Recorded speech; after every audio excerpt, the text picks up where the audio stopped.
வணக்கங்களே, கடவுள் அருள் டிவி நேயர்களுக்கு லட்சுமிநாதன் அன்பு வணக்கங்களை பார்க்க போகிறது வார ராசி பலன் 12ஆம் தேதியிலேருந்து 18ஆம் தேதி வரை எப்படி இருக்க போதான்னு பார்க்க போகிறோம். ஸோ எப்போதுமே சொல்கிறதாங்க லக்னத்து பாருங்கள், ராசிக்கு பார்ப்பதை விட லக்னத்து பார்க்க ரொம்ப பர்ஃபெக்டாக இருக்கும். உதாரணமாக ஒரு மகர லக்னம் ரிச்சிக ராசினா நீங்கள் ரிச்சிக ராசிக்கான பலன்களை பார்க்குறத விட மகர ராசிக்கான பலன்களை பார்க்க ரொம்ப பர்ஃபெக்டாக இருக்கும். முதல்ல வர்றது பொது பலன்கள், அதுக்கப்புறம் டிப் ஆஃப் த வீக். இந்த வாடி டிப் ஆஃப் த வீக்கில் நம்ம சொல்ல போகிற விஷயம் என்னென்னா, எதிரிகள் பிரச்சனைக்குள்ள ஆட்களை எப்படி அடக்குவது, அதுதான் நம்ம டிப் ஆஃப் த வீக் பாருங்கள். மிதுன ராசி. ஸோ மிதுன ராசிக்கு பார்த்தீங்கன்னா உங்களுக்கு ராசி அதிபதி புதன். ஸோ புதன் இப்போ மேஷத்தில் கேதுடைய சாரத்தில் நல்ல ஒரு 11ஆம் இடம்ங்கிறது ஒரு நல்ல சிறப்பான இடம் தான். ஸோ அதில் எந்த வித மாற்றம் இல்லை. பட் இருந்தாலும் கேதுடைய சாரில் கேது 4 இருக்கும்போது தாயாரோட உடல்நலம் சம்மந்தமான விஷயம் சின்னதாக ஒரு ட்ரீட்மெண்ட் இருக்கிறதுக்கான வாய்ப்புகள் நிறைய இருக்குது. ஏன்னா கேது சம்மந்தமான மாதிரி அந்த மாதிரி விஷயங்கள் இருக்கும். வீட்லேயும் பார்த்திங்கன்னா ஒரு கிராக்கு, ஒரு சின்னதாக ஒரு பில்டிங் வேலை இல்லை வண்டி வேலைகள்லாம் கண்டிப்பாக இருக்கும். ஏன்னா 4 அது கேதுனாலே அந்த மாதிரி விஷயங்களே பண்ணும். அப்படி இல்லைன்னா ஏதாச்சும் சின்னதாக ஒரு வழக்குகள் வீடு சம்மந்தமான விஷயங்கள்லையோ ஏதோ ஒரு டென்ஷனை கொடுக்கும். அதனால் கொஞ்சம் வண்டி வாங்கணும் யோசிக்கும்போது ஃபைன் அடிச்சிடுவாங்க போலீஸு. ஸோ அதனால் கொஞ்சம் தஸ்தாவேஜுகள்லாம் கொஞ்சம் பர்ஃபெக்டாக வச்சுக்கிறது ரொம்ப ரொம்ப நல்லது. அதனால் பெனால்ட்டி வரதுக்கான வாய்ப்புலாம் கொஞ்சம் கவனமாக பார்த்துங்க.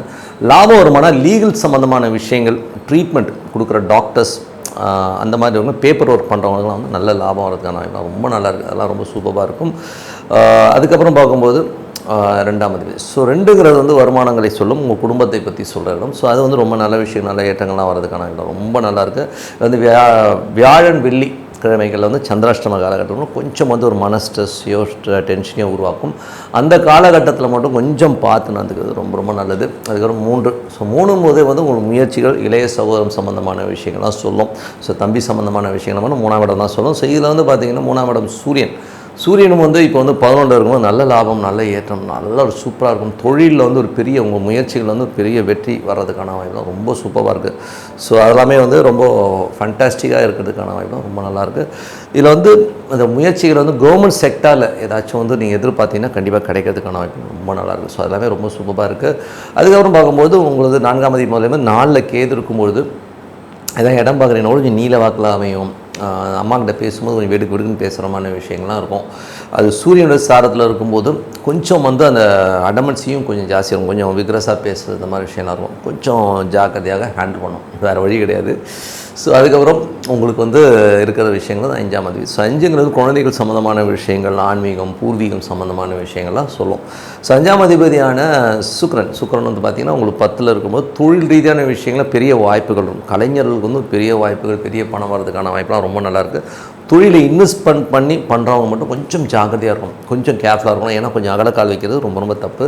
நமக்கு அந்த மாதிரி ஆள்லாம் வருவாங்க. ஸோ அதனால் கொஞ்சம் பார்த்து ஹேண்டில் பண்ணுறது ரொம்ப ரொம்ப நல்லது. அதுக்கப்புறம் 6ஆம் அதிபதி. ஸோ 6ங்கிறது வேலை சம்மந்தமான விஷயங்கள் இதெல்லாம் கொடுக்கும். ஸோ வேலையில் பார்த்திங்கன்னா உங்களுக்கு செவ்வாய் உங்களுக்கு 2ல் இருக்கும்போது வேலையில் நல்ல ஏற்றம், நல்ல லாபம்லாம் இருந்தாலும் அது ஒரு மன உளைச்சலையும் டென்ஷனையும் கொடுத்துருவோம். கோபத்தில் மற்றவங்கள போட்டு கத்திடுவோம், திட்டிடுவோம். ஸோ அந்த மாதிரி விஷயங்கள்லாம் கொஞ்சம் பார்த்து நடந்துக்க நல்லது. வேலையில் கொஞ்சம் வாக்குவாதங்களை தவிர்த்துக்கணும். அதே மாதிரி கடன் சம்மந்தமான விஷயங்களே நமக்கு ஏதாச்சும் தேவையில்லாத பேச்சுக்கள் வர்றதுக்கான அந்த மாதிரி விஷயத்தில் மாட்டிகிட்டு இருக்கான கொஞ்சம் கேர்ஃபுல்லாக ஹேண்டில் பண்ணுங்கள். என்ன பண்ணுறது, கொஞ்சம் பார்த்து அப்படி தான் பண்ணணும். ஸோ 7ஆம் அதிபதி குரு. ஸோ 7ஆம் அதிபதியான குரு பார்த்திங்கன்னா உங்களுக்கு 12ல் இருக்காருங்க. ஸோ 12ல் இருக்கும்போது சுப நிகழ்ச்சிகளுக்காக கொஞ்சம் அலைச்சல்கள் ஜாஸ்தி இருக்கும். கொஞ்சம் இதுக்கு போனேன் அதுக்கு போனங்கிற மாதிரி அலைச்சல்கள் இருக்கும். பட் அலைச்சல்கள் கொஞ்சம் அந்த ஸ்ட்ரெஸ்ஸையும் டென்ஷனையும் கொடுக்கறதுக்கான வாய்ப்பும் நிறைய இருக்குது. அதில் வெளியூர் பிரயாணம் போது பின்னாடி யாராச்சும் பேசிட்டாங்க, இல்லை பிரயாணம் போது நமக்கு ஏதாவது டிஸ்கம்ஃபர்ட்டாக ஏதாச்சும் வாக்குவாதம்லாம் வர மாதிரியான விஷயங்கள்லாம் இருக்கும். ஸோ அதெல்லாம் கொஞ்சம் கணவன் மனைவி நோட்லேயும் கொஞ்சம் வரதுக்கான வாய்ப்பு இருக்கிறனால கொஞ்சம் கவனமாக இருக்கணும். அதுவும் நைட்டு தான் நடக்கும். நைட்டு தூங்கும்போது தான் சண்டை போடுவாங்க. ஸோ அந்த மாதிரி விஷயங்கள்லாம் கொஞ்சம் அந்த வாக்குவாதங்கள் அந்த டைமில் ஏமா எதாக இருந்தாலும் காலைல பேசிக்கலாம்னு சொல்லிட்டு ஒத்தி போடுறது ரொம்ப ரொம்ப நல்லது. ஸோ அதுக்கப்புறம் 8ஆம் அதிபதி. ஸோ 8ஆம் அதிபதி சனி பார்த்திங்கன்னா உங்களுக்கு 10லிருந்து அது சுய நட்சத்திரத்திலே ட்ராவல் பண்ணும்போது நல்ல பலமான தொழில் வாய்ப்புகள் கிடைக்கும். ஸோ அதில் எந்த வித மாற்றமும் இல்லை. தொழில் வாய்ப்புகள் அதே நேரத்தில் ரொம்ப கவனமாக இருக்கணும். ஏன்னா ஒரு 8ஆம் அதிபதி என்னும்போதே கொஞ்சம் கவனமாக இருக்கணும். அதீதமான இன்வெஸ்ட்மெண்ட்ஸோ பெரிய முதலீடோ பண்ணாமல் கொஞ்சம் கவனமாக பார்த்துக்க ரொம்ப ரொம்ப நல்லது. வாய்ப்புகள் நல்லாயிருக்கும். வாய்ப்புகளை பொறுத்தவரை எந்த வித விஷயம். பட் என்னென்னா தேவையில்லாத விரயங்களை கொடுக்கறதுக்கான வாய்ப்புகள் இருக்குது. ஏன்னா சனியுடைய பார்வை 3ஆம் இடத்துக்கு 3ஆம் பார்வையாக 12ஆம் இடத்துக்கு வரும்போது அந்த ஒரு விஷயத்தை பண்ணிட்டோம். ஸோ அதனால் கொஞ்சம் கேர்ஃபுல்லாக பண்ண வேண்டியது ரொம்ப ரொம்ப அவசியம்.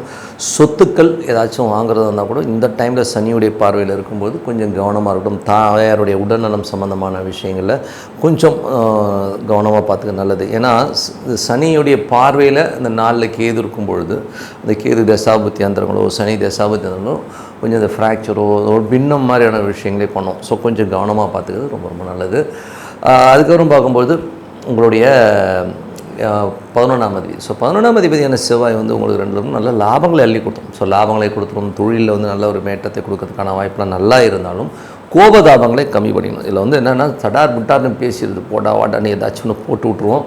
அதனால வந்து ஒரு மன உளைச்சல் நமக்கே வரும். எவனையா திட்டிடுவோங்க, கண்ணாமன்னு திட்டிடுவோம். பட் இருந்தாலும் வந்து உள்ளுக்குள்ளே வந்து ஒரு மன உளைச்சலுங்கிறது வந்து தவிர்க்க முடியாத ஒரு விஷயமா போயிடுது. ஸோ அதனால் கொஞ்சம் கவனமாக இருந்துக்கிறது ரொம்ப ரொம்ப நல்லதுங்க. ஸோ கொஞ்சம் பார்த்து நடந்துங்க. ஸோ மற்றபடி என்னங்க, இது என்ன ப்ளஸ் மைனஸ் இருக்குதோ அதை வந்து அப்ளை பண்ணி பாருங்கள். கண்டிப்பாக ஒரு சிறப்பான பலன், நல்ல விஷயம்னா கண்டிப்பாக நடக்குங்க. ஸோ இப்போ பார்க்க போகிறது டிப் ஆஃப் த வீக். கணவன் மனைவி பிரச்சனை தீர, பிரிந்தவர்கள் ஒன்று சேர, தகாத உறவில் இருந்து விடுபட, செய்வினையை செய்தவருக்கே திருப்பிவிட, எதிரிகள் உதிரிகளாக, வழக்கில் வெற்றி காண, வியாபாரத்தில் முன்னேற்றம் அடைய, பணம் பொன் பொருள் சேர 11 நாளில் உங்களது அனைத்து பிரச்சனைகளும் கேரள முறையில் பிரசன்னம் பார்த்து சரி செய்யப்படும். உடனே தொடர்பு கொள்ளுங்கள் ஜெயா டிவி புகழ் மேல்மருவத்தூர் ஞானகுரு அவர்களை. ஸோ டிப் ஆஃப் த வீக்கில் இப்போ நம்ம பார்க்க போகிற விஷயம் என்னென்னா, எதிரிகளுக்கு எண்டு காடு அப்படிங்கிறத பற்றி தான் பேச போகிறோம். ஸோ என்ன பண்ணலாம்? ஸோ எதிரிகள்ங்கிறது வந்து நம்ம வாழ்க்கையில் வந்து தவிர்க்கவே முடியாது. ஏதாவது ஒரு ரூபத்தில் வந்து எவனாச்சும் ஒருத்தர் வந்து ஆப்பு வைக்கிறதுக்காக சேர் போட்டு உட்காரவங்க நிறைய பேர் இருக்கிறான். நீங்களே பார்த்தீங்கன்னா ஏதாவது ரூபத்தில், அது எந்த சொந்தக்காரனாக இருப்பானால, வெளியிலேருந்து வருவானால, ஆஃபீஸில் வந்து பக்கத்தில் உட்காரவனங்க கூட தெரியாது, டார்ச்சர் பண்ணி சாவடிக்கிறதுனே நிறைய பேர் இருப்பாங்க. சில பேர் வந்து சேடிஸ்டாகவும் இருப்பாங்க. நிறைய பேர் பார்த்திங்கன்னா உன்னை என்ன பண்ணுறோம் பாடுறாங்கிற மாதிரியான பயமுடுத்தி உங்களை வந்து ஒரு மன உளைச்சல்லே கொண்டாடுவான். இது வந்து ஆஃபீஸாக இருக்கட்டும், பக்கத்து வீடாக இருக்கட்டும், எங்கே வேணா இருக்கலாம், எதிர் வீடாக இருக்கலாம், ஃப்ரெண்டாக இருக்கலாம், எவனா வேணாலும் வந்து உட்காந்து நம்மளை டார்ச்சர் பண்ணுறது நம்ம பார்க்குறோம். சில நேரங்களில் உறவு முறைகள்லையும் இருக்கும். ஸோ உறவு முறைகள்லையும் பார்த்திங்கன்னா ஒரு மாமியாராக இருக்கும், அம்மா வரும், பெத்த அம்மாவுக்கும் பொண்ணுக்குமே அந்த மாதிரி விஷயங்களும் நிறைய நடக்குது நீங்கள் பார்த்தீங்கன்னா. ஸோ அந்த மாதிரி உறவு முறைகளையும் வந்து நிறைய டார்ச்சர் பண்ணுறவங்க நம்மளை வந்து எப்படா இதை விட்டு வெளியில் வருவோம், இப்படி பயமுடுத்தி என்னை டென்ஷனும் டார்ச்சரும் பண்ணிகிட்டு இருக்காங்களேன்னு சொல்கிறவங்களுக்கு தான் இந்த டிப்பு. ஏன்னா வந்து எதுக்கு சொல்கிறேன்னா, இது வந்து கண்டிப்பாக வந்து நீங்கள் அப்ளை பண்ணி பாருங்கள், ரொம்ப பர்ஃபெக்டாக ஒர்க் ஆகும். இது வந்து டெஸ்டடு, ஓகேங்களா? இந்த வந்து பரிகாரம் வந்து நம்ம டெஸ்ட் பண்ணி சக்ஸஸ் ஆன ஒரு பரிகாரம் தான். அதனால தான் சொல்கிறோம். எதிரிகளுக்கு எண்டு காடான பரிகாரம் என்ன? இதில் வந்து பார்த்திங்கன்னா நீங்கள் கூகுள் போங்க, கூகுளில் போய்ட்டு ஆதித்ய இருதயம்னு அடிங்க. ஸோ ஆதித்ய இருதயம்னும் போது அந்த ஸ்லோகன் என்ன லாங்குவேஜ் உங்களுக்கு தெரியுமா, தமிழ், இங்கிலீஷ் எதில் வேணால் போட்டிங்கன்னா வரும். அது படிங்க. அது எப்படி படிக்கணும்னா, மனசார உட்காந்து அந்த சூரிய பகவானை உள்ளுக்குள்ளே வச்சுக்கிட்டு படிங்க. படிக்கும்போது என்ன ஆகுனாங்க, அது ஒரு தனி வைப்புங்க. நீங்கள் வந்து அது வந்து அந்த மந்திரம் வந்து நீங்கள் ரொம்ப சாதாரணமான மந்திரம்னு நினச்சிக்காதீங்க. அது வந்து அகஸ்தியர் வந்து ராமருக்கு உபதேசித்த மந்திரம். யாரை எதிர்க்கிறதுக்கு தெரியுங்களா? ராவணனை. ஒரு ராவணனை எதிர்க்கிறதுக்கு ராமர் போருக்கு போகிறதுக்கு முன்னாடி ஆதித்யன், அதாவது சூரியனை வச்சு அகஸ்தியன் வந்து பிரயோகப்படுத்தி இந்த மந்திரத்தை சொல்கிறாமா அப்படின்னு சொல்லி ராமனுக்கு அகஸ்தியன் அருளிய மந்திரம் தான் இது. அப்போ எவ்வளோ பவர்ஃபுல்லாக இருக்கும் பாருங்கள். இது வந்து என் லைஃப்பில் நீங்கள் அப்ளை பண்ணி பார்த்துருக்கீங்கன்னா, நான் அப்ளை பண்ணி பார்த்துருக்கேங்க. எப்படின்னா, நான் ஒரு காலகட்டத்தில் வந்து நான் ஒரு கடை வச்சுருந்தேன். எனக்கு எதிர்க்க ஒரு ஆள் இருந்தாருங்க. அவர் வந்து என்னை ரொம்ப டார்ச்சர் பண்ணிட்டார். டார்ச்சர்னால் கொஞ்சம் நெஞ்ச டார்ச்சரில் ரொம்ப ஸ்ட்ரெஸ் ஆகிட்டு இருந்தார். ரொம்ப ஒரு மாதிரி நம்மளை ஒரு பெரிய ஒரு மன உளைச்சலே கொண்டு வர மாதிரி சுச்சுவேஷனில் இருந்தது. அப்போது நடாதியம் எதுக்கே உட்காந்து நம்மளை டார்ச்சர் பண்ணுறானே அப்படின்னு சொல்லிட்டு நான் என்ன பண்ணிட்டேன்னா, ஆதித்ய இருதயம் ஸ்லோகனை படிக்க ஆரம்பித்தேன். அது எப்படி படித்தேன்னு தெரியுங்களா? சூரியன் உதிக்கும் பார்த்தீங்களா, காலையில் குளித்து முடிச்சுட்டு அப்படி சூரியன் உதிக்கும் போது அந்த சூரியனை பார்த்து அந்த ஆதித்ய இருதயம் படித்தேன். 3 நாளுங்க, 3 நாள் தான் படிச்சிருப்பேன். அவனை பொட்டி படுக்கையெல்லாம் தூக்கி வெளியில் போட்டு வெளியில் அனுப்பிச்சிட்டாங்க. அவன் அந்த ஏரியாலே இல்லை. இவ்வளோ பவர்ஃபுல் பாருங்கள் அந்த மந்திரம். அதனால் இது ஆதித்ய இருதயம் வந்து ரொம்ப பர்ஃபெக்டாக அற்புதமாக வேலை செய்யும். நீங்கள் அப்ளை பண்ணி பாருங்கள். அதுவும் வந்து உங்களுக்கு வந்து ரொம்ப ப்ரெஷர் அதிகமாக இருக்குது, என்னால் முடியவே இல்லைன்னா சூரியனை பார்த்து படிங்க. அது வந்து டேரெக்டாக சூரியனை பார்த்து படிச்சிங்கன்னா அதோட வைப் வந்து வேறு லெவலில் இருக்குங்க. பண்ணி பாருங்கள், சூப்பராக ஒர்க் ஆகும் சொல்லிட்டு உங்களிடம் விடைபெறுவது உங்கள் லக்ஷ்மி நாராயணன். நன்றி, வணக்கம். கடவுள் அருள் டிவியை பார்த்தமைக்க நன்றிகள். மேலும் இது போன்ற தகவல்களை தெரிந்து கொள்ள கடவுள் அருள் டிவியை சப்ஸ்கிரைப் செய்யுங்கள். மறக்காமல் பெல் ஐக்கானை கிளிக் செய்யுங்கள்.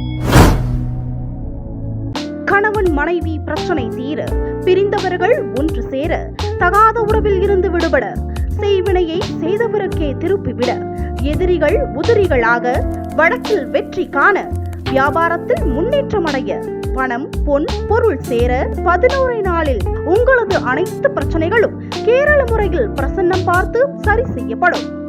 உடனே தொடர்பு கொள்ளுங்கள் ஜெயா டிவி புகழ் மேல்மருவத்தூர் ஞானகுரு அவர்களை.